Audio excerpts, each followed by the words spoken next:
আসসালামু আলাইকুম এভরিওয়ান, কি অবস্থা সবার? আশা করি সবাই ভালো আছেন, আমিও ভালো আছি আলহামদুলিল্লাহ। আজকে আপনাদেরকে আমি আরো একটা রেসিপি শেয়ার করব, সেটা হচ্ছে স্যুপ, যেটা আমরা রেস্টুরেন্টে অনেক টাকা দিয়ে খাই। বাট আমি ওইটা বাসায় বানাবো নিজের মতো করে, যা যা আছে ফ্রিজে তা দিয়ে। আশা করি আপনাদের ভালো লাগবে। বিকালের নাস্তা হিসাবে বেস্ট আমি মনে করি। চলেন বানানো শুরু করি, আপনারাও দেখতে থাকেন। আর কি কোন জায়গা থেকে ভিডিওটা দেখতেছেন অবশ্যই কমেন্ট বক্সে বলে যাবেন।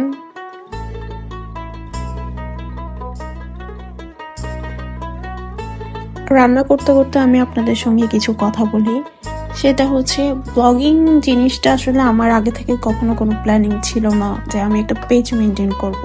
আপনাদের সাপোর্টে আর ধৈর্যতে আমি হয়তো একটা পেজ পাইছি, বা পেজটাকে নতুন করে তৈরি করার সুযোগ পাচ্ছি। আর আমি তো এমন কোনো বাজে ধরনের কোনো ভিডিও আপলোড করতেছি না, যেটার কারণে আপনারা কিছু কিছু মানুষ ব্যাড কমেন্ট করতেছেন, যেটা আসলে একসেপ্ট করা যাচ্ছে না। যদি আমি নেগেটিভিটি নিয়ে ভিডিও করতাম বা উচ্ছৃঙ্খল হয়ে ভিডিও করতাম, তখন না হয় আপনারা বাজে কমেন্ট করলে আমি এটা মেনে নিতে পারতাম। কিন্তু আমি তো ওই ধরনের কোনো বিশ্রী সিচুয়েশন তৈরি করতেছি না। তো আপনারা, আশা করব আমার ভিডিওতে আপনাদের ভালো না লাগলে আপনারা ইগনোর করবেন, কিন্তু কোনো ধরনের বাজে করিয়েন না। অন্তত আমি আপনাদের থেকে এই জিনিসটা আশা রাখবো যে আপনারা আমাকে এতদিন যেভাবে সাপোর্ট দিয়ে আসছেন, আগামীতেও আমাকে ওভাবে সাপোর্ট দিবেন, কারণ আপনাদের সাপোর্ট ছাড়া আমি কিছুই না।